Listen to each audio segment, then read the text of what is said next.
اللہ اکبر. ایک کتاب ہے جو سرکار غوث اعظم شیخ عبد القادر جیلانی کی طرف منسوب ہے, اس کتاب کو غنیۃ الطالبین کہتے ہیں. میں وہاں سے حضور غوث پاک شیخ عبد القادر جیلانی رضی اللہ تعالیٰ عنہ نے ان کے نانا جان کی ایک حدیث لکھی ہے, میں اس کو بطور مفہوم پیش کرتا ہوں. اگر آپ نماز نہیں پڑھو گے, 10 منٹ کا ٹائم نہیں نکالو گے, نقصان کتنا ہے, کتنا گھاٹا ہے, کتنا خسارہ ہے. تو اللہ کے حبیب غیب دا نبی صادق و مصدوق خاتم النبیین صلی اللہ علیہ وآلہ وسلم ارشاد فرماتے ہیں, حدیث پاک کا مفہوم ہے کہ جو بندہ نماز ترک کر دے. اب نماز چھوڑنے کا نقصان کیا, اس پر میں اپنی بات پوری کروں گا, لیکن آپ سب کی توجہ, بہت توجہ, اپنی بہنوں کی بھی خاص توجہ.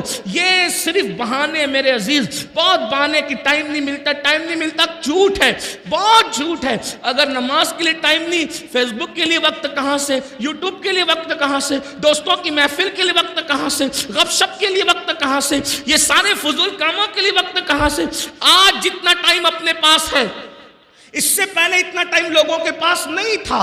10 منٹ کا ٹائم نکالو, بہت بڑی بڑی مصیبتوں سے بچو گے, بہت بڑی بڑی بلاؤں سے بچو گے, اللہ سے رشتہ جڑے گا, اللہ کے قریب آ جاؤ گے, رسول اللہ صلی اللہ علیہ وآلہ وسلم کے قریب آ جاؤ گے, حضور کو خوش کر دو گے. اللہ اکبر. تو آقا کریم غیب دا نبی صلی اللہ علیہ وآلہ وسلم کے فرمان کا مفہوم ہے, جب بندہ نماز چھوڑتا ہے, نماز ترک کرتا ہے, تو اللہ تعالیٰ اس کو 12 مصیبتوں میں گرفتار کرتا ہے. اللہ اس کو 12 تکلیف اور مصیبتوں میں گرفتار کرتا ہے.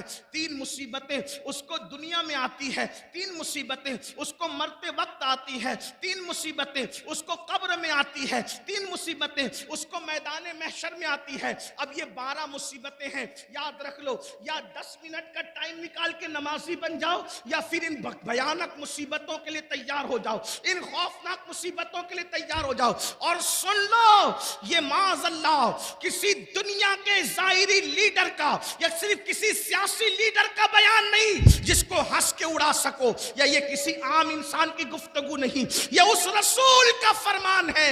تمہارے منہ سے جو نکلی وہ بات ہو کے رہی. اللہ اکبر. یہ اس رسول کا فرمان ہے جو اپنی مرضی سے کبھی گفتگو کرتے ہی نہیں. اللہ اکبر. زبان ان کی ہے, کلام خدا بند قدوس کا ہے. اللہ اللہ. اس لیے آقا کا فرمان ہے, انہوں نے کہہ دیا, جو کہہ دیا ہو کے رہا, انہوں نے جو فرمایا ہو کے رہا. تو سن لو, مصیبتوں سے بھاگنے والوں, مصیبتوں سے جیت چرانے والوں, مصیبتوں سے ڈرنے والوں, اللہ کے حبیب فرما رہے ہیں, نماز چھوڑو گے تو 12 مصیبتوں کا منہ دیکھنے کے لیے تیار رہو, 12 مصیبتوں میں گرفتار ہونے کے لیے تیار رہو. آئیے 3 مصیبتیں دنیا کی کیا ہے, ذرا اس پر توجہ کریں. اللہ اکبر. کتنا ترس آتا ہے میری قوم پر, کتنی نادان ہے یہ قوم, ہر مصیبت سے پیچھا چھڑا رہی ہے, اور وہ بھیانک مصیبتیں جو نماز کی وجہ سے آ رہی ہے, 10 منٹ کا ٹائم نکالنے کے لیے تیار نہیں. آؤ آؤ, اپنے رسول, اپنے آقا جو ماؤں سے زیادہ شفیق ہے, ماؤں سے زیادہ رفیق ہے. اللہ اکبر. خون کے رشتے اتنا ہم سے پیار نہیں کرتے جتنا آمنہ کے لال نے پیار کیا ہے. حضور نے امت سے کتنی محبت کی ہے, اس کا احساس تو کرو. اللہ کے حبیب نے اللہ کے عذاب کو کیوں بیان کیا, تاکہ سن لو, ہوشیار ہو جاؤ, اپنے آپ کو اللہ کے عذاب سے بچاؤ. ورنہ سن لو, اچھی طرح سن لو, کسی انسان میں اتنی طاقت نہیں ہے کہ اللہ کے عذاب کو برداشت کر سکے. واللہ سارے زمین اور آسمان مل کر اللہ کے عذاب کو اٹھانے کی طاقت نہیں رکھتے. بابا یہ نازک سا وجود جو پسو, کھٹمل اور چونٹی کے کاٹنے پر بھی بے چین اور بے قرار ہو جاتا ہے, اللہ کا وہ عذاب کیسے برداشت کر سکو گے جو زمین اور آسمان برداشت نہیں کر سکتے.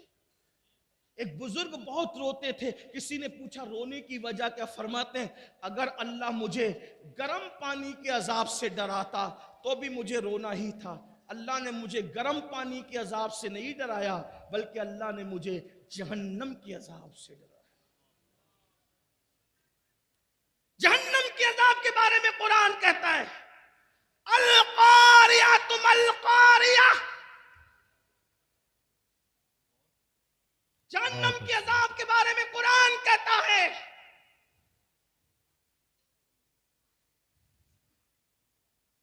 میرا اللہ ارشاد فرماتا ہے جہنم کے عذاب کے بارے میں. اور کیا فرما رہا ہے؟ اللہ فرماتا ہے کہ جس دن کافر اللہ کے عذاب کو دیکھیں گے تو کیا کہیں گے؟ وَيَقُولُ الْكَافِرُ يَا لَيْتَنِي كُنْتُ تُرَابًا، کاش ہم مٹی ہو جائیں. اللہ وہ مٹی ہونے کی تمنا کریں گے. اللہ کے عذاب کو دیکھ کر کے وہ مٹی ہونے کی تمنا کریں گے. اللہ کے عذاب کا حال کیا ہے میرے عزیز میرے بھائی؟ اسی لیے صحابہ جنہیں جنت کی بشارتیں ملی تھی وہ رات بھر اسی لیے نہیں روتے تھے، انہیں پتا تھا اللہ کی عذاب. ام المومنین، یہ میری مائیں اور بہنیں موجود ہیں جنہیں نماز کا طریقہ بھی صحیح نہیں پتا، یہ گھمنڈ میں ہے مولانا ہم تو جنت ہی میں جائیں گے. میں کہتا ہوں امید کری جا سکتی ہے لیکن خوف بھی ہو. امید کی جا سکتی ہے مگر خوف بھی ہو. یہ کیا کہ جن کی زندگی میں کلمہ طیبہ بھی یاد نہیں اور انہیں گھمنڈ ہے کہ جنت میں جانے سے میں کون روک سکتا ہے.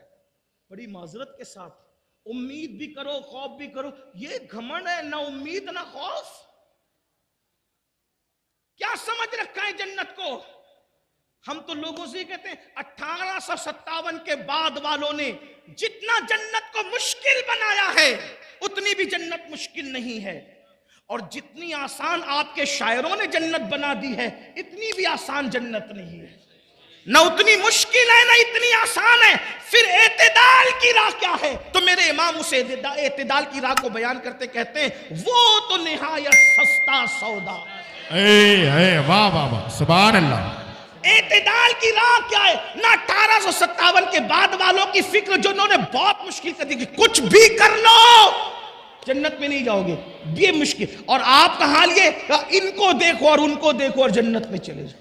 میں کہتا ہوں کہ ساری نسبتیں عظمتیں سراخوں پہ انکار نہیں، لیکن جن کو دکھا کر جنت بانٹ رہے ناظم صاحب آپ، ان کے ایمان پہ خاتمے کی بھی کوئی گارنٹی آپ کے پاس ہے؟ تو نہ اتنی مشکل نہ اتنی آسان. امام کی فکر یہ کہ وہ تو نہایت سستا سودا بیچ رہے ہیں جنت کا، ہم مفلس کیا مول چکائیں اپنا ہاتھ ہی خالی ہے. اے سبحان اللہ سبحان. ہمارے پاس مول کیا ہے بھئی؟ چیز کتنی سستی ہو اور ہمارے پاس نہ ہو اس کی قیمت آپ کی توجہ ہے؟ دیکھیں آسانی سے سمجھ میں آئے گی. چیز کتنی سستی ہو اور ہمارے پاس قیمت نہ ہو، لے سکتے ہیں. جیسے مثال کے طور پر یہ میرا رومال ہے، اگر میں کہوں کہ میں اسے آج بیچنا چاہتا ہوں، کون خریدے گا تم میں؟ تو میرا حسن ظن یہ کہتا ہے کہ میرے عزیز میرے بھائی لوگ جو مجھ سے محبت کرتے ہیں پیار کرتے ہیں، اگر میں اس کی قیمت یہ کہہ دوں 500 روپے تو ابھی 500 کی کئی نوٹیں نکل آئیں، 5000 تو بھی نکل آئے، 10,000 میرا حسن ظن کہتا ہے تو بھی نکل آئے. لیکن میں یہ رومال چلے بیچ ہی دوں، کتنے میں خریدو گے؟ میں نے بیچنا اس کو، مجھے چاہیے اس رومال کے صرف 15 پیسے. 2 منٹ کا ٹائم ہے. اگر آپ میں سے کسی کی جیب میں 5 اور 10 15 پیسے ہو ابھی لا کر دے دیں، حضرت مفتی ایوب صاحب کی بلا مدظ اللہ العالی کے ہاتھ سے یہ رومال لے کر جائیں، یا یہ سید صاحب کا رومال لے جائیں، یا اگر حضرت اجازت دے گستاخی نہ ہو تو حضرت کا عصا لے کر چلے جائیں. اتنے بڑے بزرگ عالم دین کا عصا 15 پیسے میں میں ان کی اجازت سے آپ کو بیچنا چاہتا ہوں، لے جائیں. لیکن 2 منٹ میں آپ کو 15 پیسے لا کر دینا ہے. کوئی لے جا سکتا ہے؟ لے جا سکتا ہے؟ قیمت تو بڑی سستی تھی، آپ کے پاس وہ مطلوبہ قیمت تھی ہی نہیں، ہے نا؟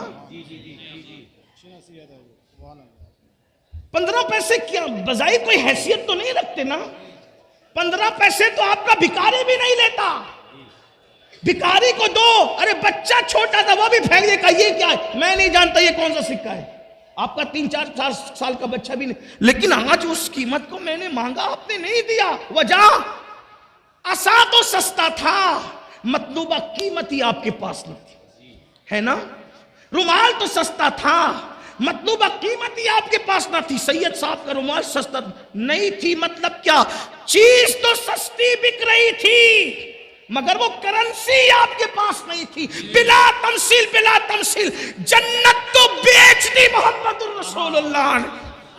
مالک جنت نے تو اعلان کر دیا، بلکہ یوں شان سے اعلان کیا جس کو بریلی سے آواز آ رہی ہے، حضور تاج الشریعہ کی شکل میں کہتے ہیں جہاں بانی عطا کر دے، بھری جنت ہبا کر دے، نبی مختار کل ہے جس کو جو چاہے عطا کر دے۔ اے سبحان اللہ، نعرہ تکبیر۔ نبی مختار کل ہے جس کو جو چاہے، وہ بھیک میں بھی جنت دے سکتے اور بیچ بھی سکتے، بے شک، کیونکہ خالق کل نے آپ کو مالک کل بنا دیا۔ دونوں جہاں ہے آپ کے قبضہ و اختیار۔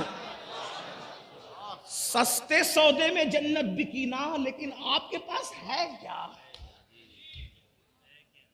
ایک نیکی پر بھی جنت مل سکتی ہے، ایک نیکی، ایک نیکی ہو بھی تو نا، توجہ ہے آپ کی، ایک نیکی ہو بھی تو نا۔ بڑی معذرت کے ساتھ کان کھول لو اپنے، بہت سے ایسے ہوں گے جن کو یہ غرور ہے آج کہ میں بہت نیک ہوں، لیکن جب میدان محشر میں اعمال نامہ ہاتھ میں آئے گا تو پتہ چلے گا کہ میرے پاس تو کچھ ہے ہی نہیں، ہمارے پاس تو کچھ ہے ہی نہیں، ایک نیکی بھی نہیں ہوگی۔ وجہ جو نہیں پڑھتے نماز وہ تو نہیں پڑھتے، جو پڑھتے ان کا حال کیا ہے؟ اللہ کے رسول علیہ السلام فرماتے، توجہ کرنا، آقا فرماتے جس کے سینے میں کسی مسلمان کے لیے کینہ ہوتا ہے، اس کے سجدے اور اس کی دعا اس کے سر کے اوپر بھی نہیں جاتی۔ دیکھ لو نا، چیک کرو اپنے آپ، چیک کرو۔ حضور صرف مالا اور تسبیحات میں دینے نہیں آئے تھے، وہ تو تزکیہ قلوب کے لیے آئے تھے۔ چیک کر لو اپنے دلوں کو۔ جس قوم کے دل سگے بھائیوں کے لیے صاف نہ ہو، جس قوم کے دل پھوپھی اور چچاؤں کے لیے صاف نہ ہو، جس قوم کے دل پڑوسیوں کے لیے صاف نہ ہو، جس قوم کے دل بہنوں کے لیے صاف نہ ہو، ارے حد تو یہ ہے جس امام کے پیچھے نماز پڑھتے ہو ان اماموں کے لیے جب تمہارے دل صاف نہ ہو تو تمہاری نماز کا کیا ہو؟ اے واہ واہ واہ، سبحان اللہ، سبحان اللہ، بہت اچھی۔ اگر کافر کے ہاتھ میں آئی فون دیکھا آپ کو کوئی اعتراض نہیں ہوتا، لیکن امام کے ہاتھ میں آئی فون آ گیا تو فوراً آ کے پھٹ کے کہتی ان کے پاس آیا کہاں سے؟ فوراً شک کی نظر سے دیکھا، فوراً ارے نادان، جب تو اتنے پیچھے کھڑے رہتا ہے، بلکہ ہفتے میں ایک دن آ کر اتنے پیچھے کھڑے رہتا ہے، اللہ تجھے اتنا عطا کرتا ہے جو سب کے آگے کھڑے رہتا ہے، اس پر عطا کا عالم کیا ہو؟ سبحان اللہ، زندہ باد، زندہ باد۔ شک ہے، اپنوں کے خلاف شک، اور یاد رکھیے جب دل کینے سے پاک نہیں ہوں گے، اور میں یہ دیکھ رہا ہوں بڑی معذرت کے ساتھ علماء سے دعا لینے کے لیے، صرف سبق سنانے کے، دنیا دار تو دنیا دار ہے، دیندار طبقہ بھی اس منزل پر ناکام ہے، اللہ ماشاءاللہ، اللہ ماشاءاللہ، دیندار طبقے کو بھی ہم ناکام باس کہلانے والوں کو دیکھ رہے کہ ان کے سینے پاک نہیں ہے کیوں۔ اگر کسی کی تقریر بھی اچھی ہو جائے تو ان کو اس وقت بھی تکلیف ہوتی ہے، بری ہو جائے تو بھی تکلیف ہوتی ہے۔ آپ توجہ فرمائیں، کسی سے لوگ زیادہ پیار کرنے والے ہوں تو تکلیف ہوتی ہے، مخالفت کرنے والے ہوں تو تکلیف، یعنی ہمارے دل کا، اچھا ہم نے دل کو پاک اور صاف رکھنا، کچھ اہمیت اس کی سمجھی ہی نہیں، اور اللہ کے رسول دلوں کا تزکیہ کرنے کے لیے تھے، وہ یزکیہم ویعلمہم الکتاب والحکمہ، تعلیم بعد میں ہے، پہلے قرآن نے دلوں کا تزکیہ بیان فرمایا۔ ہم تعلیم تو حاصل کر رہے ہیں، تزکیہ کہاں ہے؟ اور جب تک دل صاف نہ ہو، چیک کر لو اپنے دل کو، اپنے من میں ڈوب کر تہجد گزارو، فجر پہ گھمنڈ کرنے والوں، ظہر پہ اترانے والوں، جانے نماز نے کہہ دیا کہ جس کے دل پاک و صاف نہیں ہے بغض و کینے سے، ان کے سجدے ان کے سر کے اوپر نہیں جاتے، ان کی نمازیں ان کے سر کے اوپر نہیں جاتی، ان کی دعائیں اس کا مطلب